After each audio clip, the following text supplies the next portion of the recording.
Welcome to Stars Podcast, your growth mindset mecca. We are all about self-leadership principles here at Stars Podcast. Our guests come from all over the world with very unique stories of how they hacked their way into success. As you'll quickly find out, nothing happens overnight. And as always, enjoy the journey. All right, guys, welcome back. This is Stars Podcast. This is Ron Jordan, your host, coming out of Rocinante Studios in Slippery Rock, Pennsylvania. Today, we have a guest star, Mr. Livingston. Some may know him as Tim Livingston. Some may know him as Vectorbot Tim. It depends on who you are and how you know Tim Livingston. I personally know him as a fellow V friend and the creator of Vectorbots, an NFT project. We're going to run through his journey today to Vectorbots, where he came from, what he's about, and ultimately where he's at right now and what he's given back to our community. So welcome to the show, Tim. Welcome. Thanks, man. Happy to have you. So right out of the gate, you are a teacher in the Florida public school system, correct? Yep. Orange County. And then how long have you been doing that? For Orange County, 2 years. Before that, I was teaching in North Carolina for 3 years. So I've been teaching. This will be my 6th year teaching, going into my 6th year. Right. And I also forgot to mention, you are a Disney enthusiast also. Oh, big time Yeah. Disney fan. Absolutely. And I was watching. That's why we're in Florida. Is it really? Yeah. We were traveling to Florida so much, living in North Carolina. We started researching the area, because hurricanes are a concern, but where we were living in North Carolina, we still had the same concern. But Central Florida was really where we landed on after we researched it and kind of figured out where we wanted to be. And yeah, we were spending so much money coming to Disney all the time. Like now we can just go on a Wednesday, like just randomly. So it's fun. It takes like that whole, planning the trip and the anticipation for that. So that's gone. But the magic's still there for me. Yeah, I love it. Yeah, you reduced the friction and added more time at Disney. What struck? I mean, why Disney? What's so extravagant about Disney? I mean, I've been there. I went to. Well, to start, like I had never gone as a kid. Like never went to Disney as a kid. We went camping. Like that was our, something kind of low budget that my parents could afford. And my wife, she went every year as a kid. So that was like part of her childhood. And so when we got married, she wanted to go there for our honeymoon. And I was like, yeah, like, I don't really care where we go. Like, it doesn't matter to me. And then I got there and it's just like, the customer service is amazing. Everybody there is in a great mood. They're probably all V friends, for all I know. Like they've got that type of mentality, where like, they generally like their job, a lot of them, and they like helping people. And Disney's really good about vetting who works there to make sure. Maybe they do a little bit too good of a job. I don't know. They recently let people show their tattoos, which is great. So they're progressing in those ways. But when I got to Disney, I realized how much artistry was there and how much engineering was there, and just the way they would move people through the rides and how they would build the attractions and how they would put thought and design into everything from the trash can to the water, the little water that's got like a hidden Mickey on it. Like there's just little details everywhere, and that's what makes it special. Plus I like the food. Really You love the food. Yeah, the big turkey legs. Yeah, all of them, the churros, the Mickey pretzels, all of it. Yeah, we were just there 2 weeks ago and I had to get a churro. I got the frozen lemonade, the whole thing.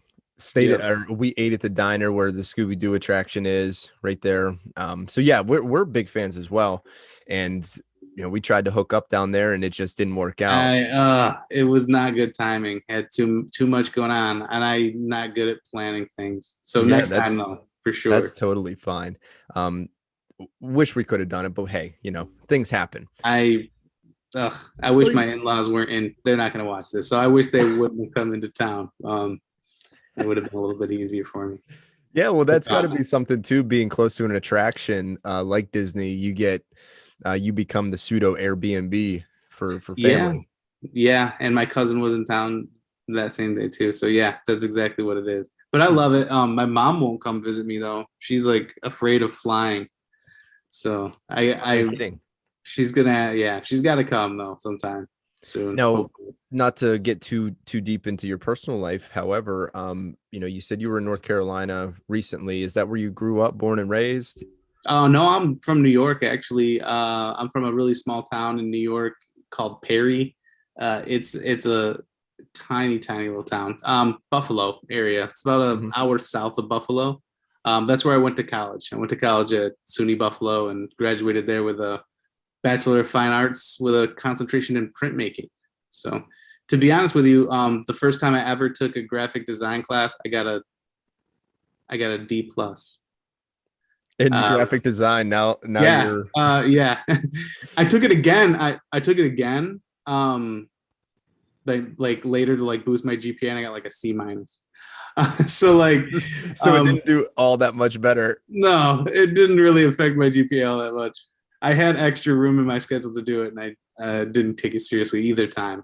But like, it just goes to show you that, like, the opportunity that the kids that I teach now have. It's so great that they can like learn Adobe and get certified in that like at 15 years old. That's pretty great.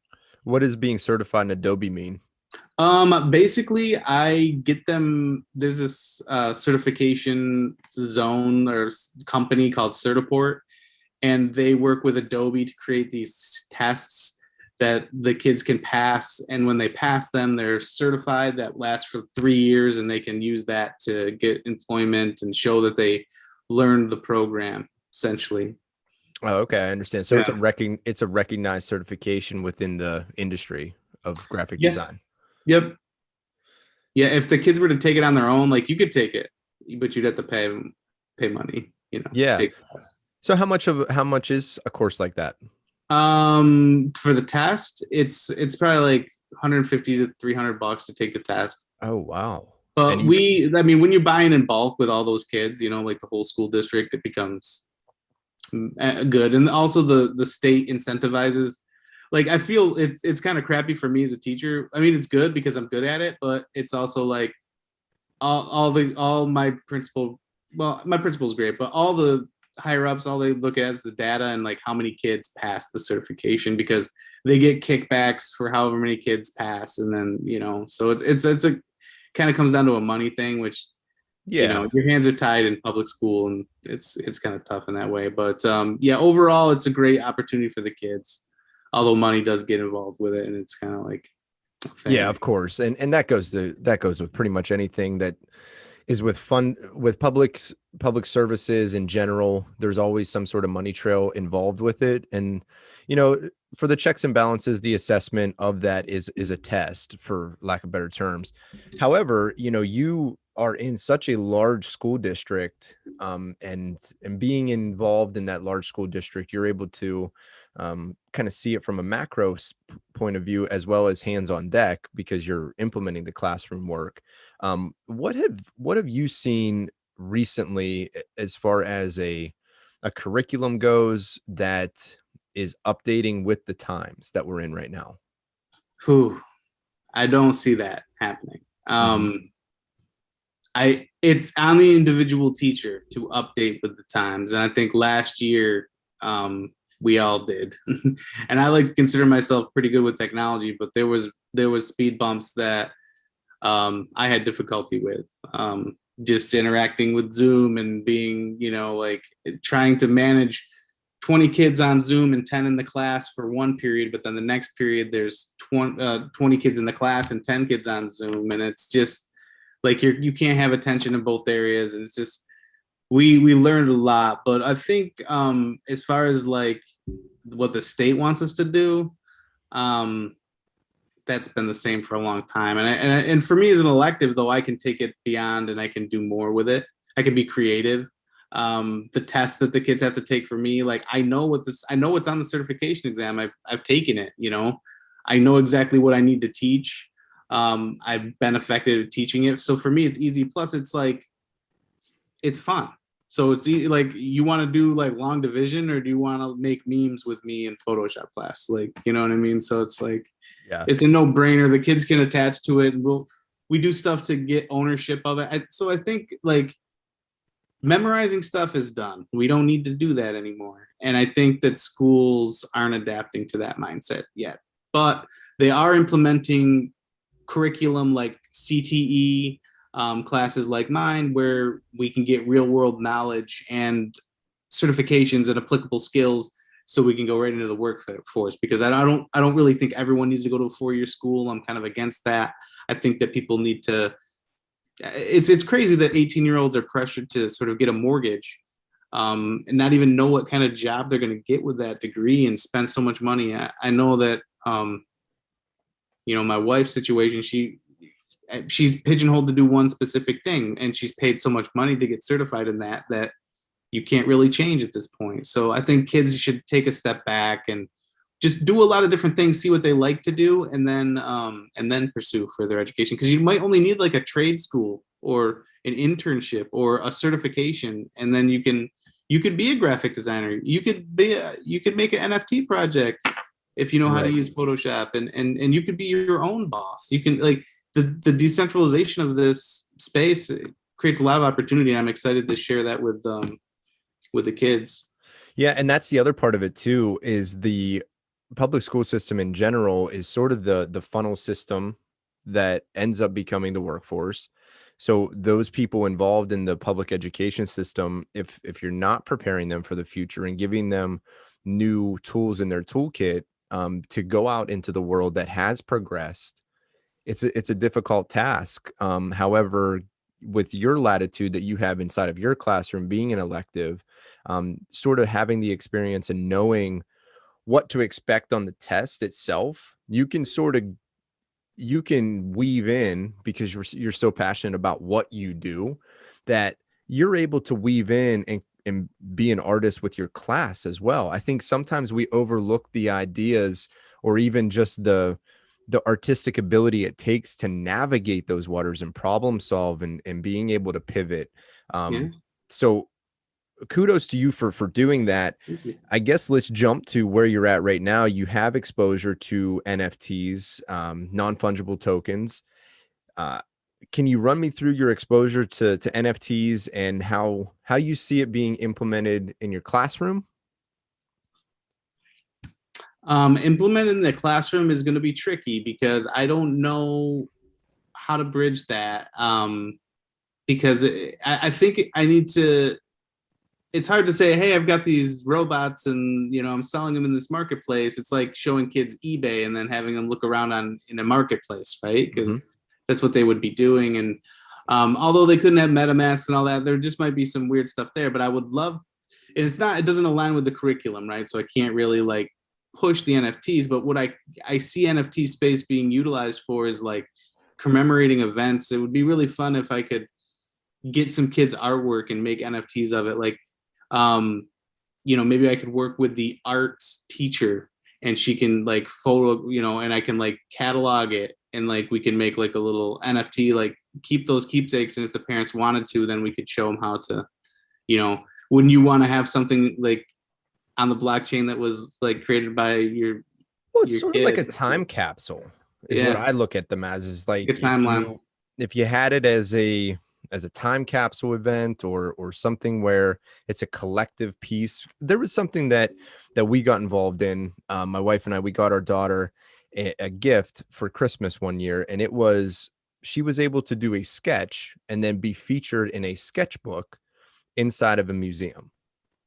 So it's like one of those things that like you get into it, you push or you put your submission in, but it goes to a collective piece of work, which is neat. And that's sort of what I do. Yeah, that would be really cool. And I was also thinking that you could, like the valedictorian and the salutatorian and like the top 20 kids, they should get like a token that says, like you were in the top 20 of your class. And this huge, like, I see the utility with like universities and just, it's that blue check mark, right? So like if you were an Eagle Scout, you could tell me you were an Eagle Scout, Ron. I'd probably believe you. But if I looked into your wallet and I saw that you had the Eagle Scout NFT given to you, like I can track it. And then I'm like, he actually is an Eagle Scout. So he is actually prepared. So like, people can say stuff, but the blockchain backs it up, and it's just like a verification tool, and a commemorative tool, right? To remember those events, to remember those times, and I think that's a good part of it. Yeah, really good part of it. I like where you brought up the point that you could verify, and that's really the point of. I don't think it's the point, but it's a very like clear point in my book, is the verifiability of everything that you put out there. You can see the transaction history of like every token from the beginning, right? You can follow. Yeah, it's just like a cover sheet for the contract. Yeah. So that I mean, yes, that can serve as something else, but it's that the actual token itself is just like a cover sheet for the contract that lies within it. So yeah, I mean, that's NFTs in like the most purview level of I mean, you can do it. You can do anything. Like, I think you'll see, like, beyond education, like there'll be a gender reveal NFT where hey, everybody buy this question mark NFT that, you know, it switches back and forth to the pink and blue, and then the reveal day everyone goes pink or everyone goes blue, right? And then everybody, instead of buying a baby shower, you bought the NFT, and then, you know what I mean? That's like a start of a college fund, or who knows what it is. Like, your wedding invitations might be an NFT that you send out to all of your, you know what I mean? Like, that's where it's going to go. Like, you know, instead of a save the date that you mail out, it'll be an NFT that you airdrop into people's wallets, something like that. I you know, further down the line, but like any sort of event, like it's gonna be. I like that baby reveal one. That's pretty neat. Kind of cool. Like, yeah, just like the coin is spinning, and then, you know, on reveal date, everybody unlocks it, and boom, everybody knows then. So that is actually really neat. Someone do it, please. I saw a gender reveal one time, and I'm gonna go off topic here, but yeah, I saw a gender reveal. The guy, he had tannerite. Are you familiar with tannerite? I'm not. So you shoot it and it blows up. It just like completely goes kabloom. Okay. It's like dynamite. And they had a big chunk of tannerite, and then they had a like a box of some sort on top. And then when he shot it, the tannerite blew up, and then it blew up the box, which was like blue or whatever. It was for a boy. It was a gender reveal. Well, subsequently, the tannerite set the entire field on fire. So not only did they have the gender reveal, but then they had the police there, the fire company, everybody was there. Yeah, because he set the friggin' field on fire. Trying to do a gender reveal. But yeah, he obviously didn't practice very good gun safety. Yeah, and didn't look at the Smokey the Bear and see what type of fire danger level we were at that day. Exactly, it's exactly true. But yeah, the limit of NFTs is the limit of your creativity. You can apply utility in a lot of different ways. You can do it with a promise. You know, it can also be in a contract, but like Gary's promising us VCon, right? We all bought in with the promise that the IP was going to be built. A lot of these projects have a roadmap, which is a lot of promises, right? Some of these projects don't fulfill what they want to fulfill, and there's a lot of reasons for that. But I think, you know, there's so much utility for businesses to utilize this as a way. Like, I want, every time I get off Space Mountain, I want an NFT. So I know every time I rode Space Mountain, when I rode it, maybe the picture that was taken when I was on the ride is the NFT that you get. They're already doing that with your Magic Band. They're tracking everywhere you go. They know where you are. They can document your whole trip for you and send you like an NFT package. Like, Disney's going to get in the game. These big companies are going to get in the game, and it's just a matter of how. And yeah, I think the creativity that you have there is pretty cool. I love the idea of verifiability for events that I was at. And most recently, I was at an event. Last Saturday, I went to the Pirates versus Mets game. Yeah. It was like a walk-off home run, right? Wouldn't that be amazing to, like, you open up your mat, you look at the token, it's like, oh yeah, and then you click on it, and it's the box score. Yeah. And then you can, and you remember it. Even just being a part of that list of people puts you in a group, you know, that you can hang out with. You know, we were at that game. Do you remember this? Remember the fireworks? Like, it creates this like really intimate dialogue of a smaller group of people that really care about whatever happened that day. Similar things. Yeah. Yeah. That it aligns people with a like interests, and whenever you can do that, you can become a really powerful and impactful movement, you know. And yeah, it's just baseball, or yeah, it's just whatever, as far as a character goes. But whenever you start thinking about it like you are, down the road when there's more adoption, you know, could you imagine being a part of the club that I rode the Space Mountain 1,000 times club? Exactly. That's the thing. Like once I go to what, like a lot of people, like, you know, Like Dave you're an Matthews Band enthusiast, so or now it's follow seven. fish around. You go to 10 fish shows, you get access to the fish tickets first. You got a golden token now or whatever. You know what I mean? I think that's it. Like a punch card. Yes, it's an updated punch card. That's, I couldn't have said it better myself, because you're rewarding people for repeated behavior and supporting your brand. I heard something too that it was about baseball fans and why there's so much effort put into baseball fans and getting new baseball fans when the 60-year-old has actually more time to be a baseball fan, but you don't even put the dollars into that advertising like you are for the, you know, 13 to 25-year-olds or whatever.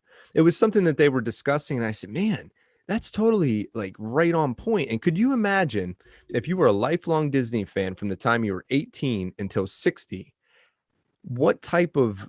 first off, what type of spend you've already incurred, and then how easy it was for Disney to either keep up or whatever with the trends of the market because of your feedback as an avid customer. You know, Yeah. I see that as something that is going to come down the road. Like, it just makes sense. People that do the Yelp Even just a reviews. discount, like, oh, instead of having the discount card, you have a discount NFT. You know, it'd be the same thing. Instead of those little things on your keychain at CVS and Walgreens and all them places. No, it's my CVS NFT. I'm in the club. Yeah. Well, Stuff like that. there's something that's like interesting to me right now is so we're now at this Web 2.0 transitioning to 3.0, and you're talking about these keychain rings becoming NFTs, and then they're all on your phone. Okay, so everything's on your phone. Well, what what is the next phone? You know, that's Chip in the brain. chip in the brain. Like, you know, that's, I feel like that's It's where we're probably, I headed. don't know. There's VR stuff. It's something you got to do something with the bandwidth because like this is slowing us down. It's too slow. Yeah. It's So I too don't know slow. what I don't know what it is. Elon Yeah. might know. You might There's have too to many ask too him. many errors, too much friction there. The bandwidth. It's the bandwidth is the problem. Well, that's what Elon said on Joe Rogan's podcast. He said the issue is bandwidth, and we need to increase our bandwidth, and the brain is only capable of so much. And he was talking about the company called Neuralink. I don't know Oh if yeah. you're Oh, familiar with definitely. Neuralink. Yeah, I looked into all that stuff because I used to listen to Joe Rogan pretty heavily. So yeah, absolutely, we're on the same Yeah, wavelength on that. I It's I crazy. love his show. He was a big inspiration for this show right here, because just listening to all of the different guests that he had on and the eclectic variety of them all. Yeah, But what was interesting though, and the same thing I'm finding true here, is a lot of the same mentalities, a lot of that relentless forward progress, a lot of that relentless learning and continuous education on your own. Taking that self-leadership approach is like, that's first and foremost. But yeah. It's also curiosity too. You know. it's all curiosity. Yeah, Yeah. Yeah. And not losing your curiosity is like, that's the sauce. yeah, and not being afraid to screw up. I tell you, I mean, I screwed up a bunch. You know. You could see my project, it says like 3 ETH traded, but I mean, I don't have 3 ETH, Ron. You know, like I bought a couple Yetis, did some stupid things, like just gas fees for dumb stuff. Like, but I paid to learn. Yeah. I bought into projects I had no idea about because I saw something on somebody's social media and impulsively went into it too late. And so it's just learning the market. I've been having some mild success doing some flipping. I don't have enough time to do everything that I want to do. I've got so many things like going on. It's crazy. I'm like drinking out of a fire hose while at the same time trying to like create and build my own IP, you know? So, which is progressing nicely, but at the same time, I just like, what do I keep? I want to go with the IP, but I also want to flip tokens, and then I want, you know what I mean? It's like, where do Yeah, you so go? I hear you. I hear you loud and clear on that. And it's difficult to pick a path. Something that I'm a part of the book club on Sunday evenings, like we were involved in last night. And the chapters that we most recently read were basically doubling down on what you know, going narrow before you go wide. And that was something that really hit me, was like, what am I really passionate about? What would I want to create content around that feeds into my current goals? And I really had to think about that, because I thought it was. Yeah, I think I've got a plan. Like, I've been brainstorming, and I think I've got a plan, and I think I want to use the vector bots to like help teach about MetaMask and help onboard people and use that. And also at the same time, I want to piggyback off of what Gary's doing with the Sunday comics and build the story. So right now there's no vector bots for sale from me, and I think I want to keep it that way for a little while. Maybe I'll drop like M and N and just do those bots, but not do any more alphas for a while, just so that you guys can I can build the market up and build the anticipation up and teach with the bots, because I want to teach Adobe, and I want to teach how to like get people into the space, because that's going to benefit everybody. Yeah, Um, I love that idea that you're going to keep it as like you've released all of those bots that you have. So let's just go here. What is Vectorbots? Vectorbots is a crazy idea that was born from Gary's rare robot. When I got attached and into NFTs, it was because of Gary V. And I just always respected Gary Vee for being able to see things before other people see them. And when he started talking about Web3 and he started to talk about NFTs and he talked about how, like Fortnite skins, and it just clicked. And I'm like, yep, people collect stuff. They're going to be into this. I need to learn about it. He talked about his project. I still had school going on. There was still some stuff on his website by the time I finally got enough ETH and everything, and I was able to get a very rare headstrong honey badger. And yeah, honestly, I came into the project. I was like, when that gets to 3 ETH, I'm going to sell it and double my money and be, done. Maybe I'll win a giveaway. It'd be great. But then I got into the space, and it was just an inspiring space. So many great people. I saw successes that other people were having with their artwork and telling their story. And I thought, why not create my own story, and why not try to make it different? Everybody's doing, well, not everybody, a lot of pixelated art, which is cool. So I'm like, what if I do like vector art, which is sort of my bag anyway. Vector art's like really like crisp, clean lines. And well, what am I passionate about? I'm passionate about like acceptance and helping people and celebrating people's differences and being confident in yourself, and with teaching kids, like trying to express how important that is to them, because it's tough for kids these days. It's really tough for them. I couldn't imagine going through high school nowadays, like with all the technology and just all of that. So just the pressures of social media and the pressures of everything. And I just wanted a way to be able to talk about those things and show different personalities and show different types of people in a way. So I came up with the vector bots, and that's what they do. They're basically a reflection of the human experience, to put it in like a really fancy way. But really, the alphabot is a reflection of me. Like, that alphabot is me.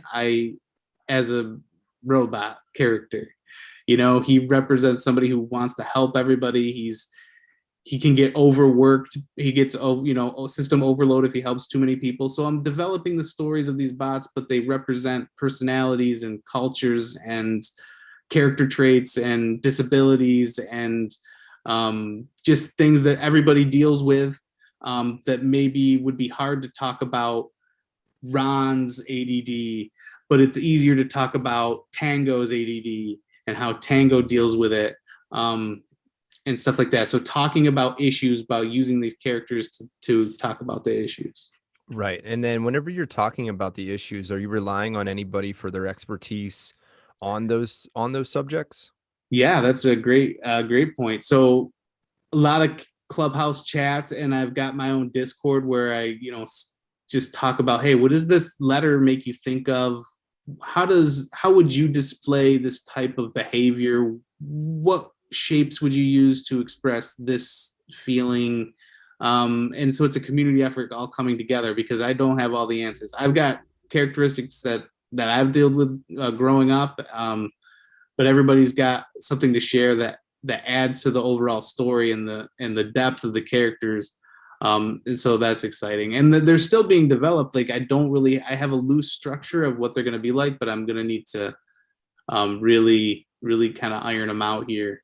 The end goal is to make educational tools like videos and books that talk about like who these bots are, and promote confidence in yourself, and knowing that not everybody's perfect. These robots aren't perfect. So every robot has a strength, and they also have a weakness. Some of them aren't good at certain things, but the overall story is that they all work best together when they all prop each other up. And so where one is weak, another one would be strong. And so just kind of like that whole camaraderie thing. I'm excited to bring them into the classroom to see how my kids make of them. And I'm not going to give them any context of what the characters are and who they are, and I'm going to see what they come up with.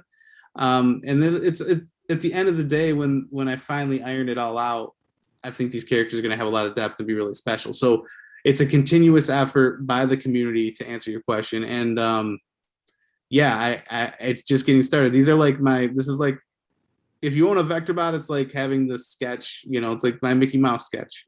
Like, this is the first rendition of it. It's the rookie card of my IP. But yeah, I'd love where your project's headed. I think your mindset and your creativity is just endless, and I love listening to you in the clubhouses. I love seeing what you do on the Vectorbots. Thanks, the man. I education appreciate side the of it. support, man. I really hope to give it back to you. I really hope that I want you to 10x your money on those things.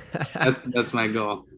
My goal is to sit here and do this podcast and support you guys out there doing the real work, and highlighting your projects, because ultimately I think, just like all of you guys, I think that the NFT market is only beginning. The cryptocurrency market has already begun and is being widely adopted, because a lot of those early guys are starting to transition into this space also. And I'm excited for that. And I'm excited for the community that I'm involved in to win ultimately. And Me too, man.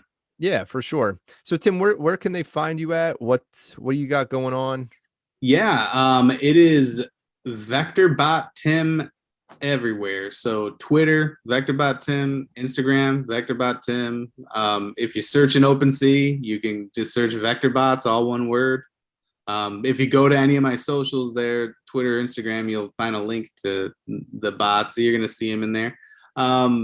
Yeah, my Instagram is just like me. It's my life, trying to be showing you guys my Disney stuff, showing you guys my drawings, just showing you who I am, because the bots are alpha, especially, is a reflection of me, and I think it's important to tell my story while I tell the bot's story, so that there's more understanding of where it's coming from. Being a teacher and my background with growing up, and why these social emotional issues are really important to me, and what I see in the classroom, and to me, I want to be like 50 minutes where that kid can just have fun for the day. Like, school, like, it's fine. Like, it's not that hard, honestly. Like, let's just have a little bit of fun, learn some Photoshop, be ourselves. And I want to promote that. So I think that the project And Tim, thank you so much for joining us. He is at Vectorbot Tim, correct? Yeah, Vectorbot Tim. Vectorbot Tim everywhere on the socials. He's consistent. He's working. He's doing his thing. Get out there. Check him out on OpenSea. Check him out on Instagram, Twitter. He's always active everywhere. And thank you, Tim, so much for joining us. And I support the Vectorbots, brother. Hey, guys, as always, enjoy the journey. Take care. Thank you so much for sticking here until the very, very end. If you wouldn't mind just leaving a comment or subscribing or liking the podcast or wherever you downloaded this, maybe it was from YouTube, I would love for that. You take an extra couple seconds to give us some more love, even though you have listened here to the very, very end. We appreciate that so much. Could you also go over to thestarspodcast.com if you found any of this really interesting and you wanted to dive in a little bit further, or go to our Discord, which is Rocinante Studios NFT. Enjoy the journey.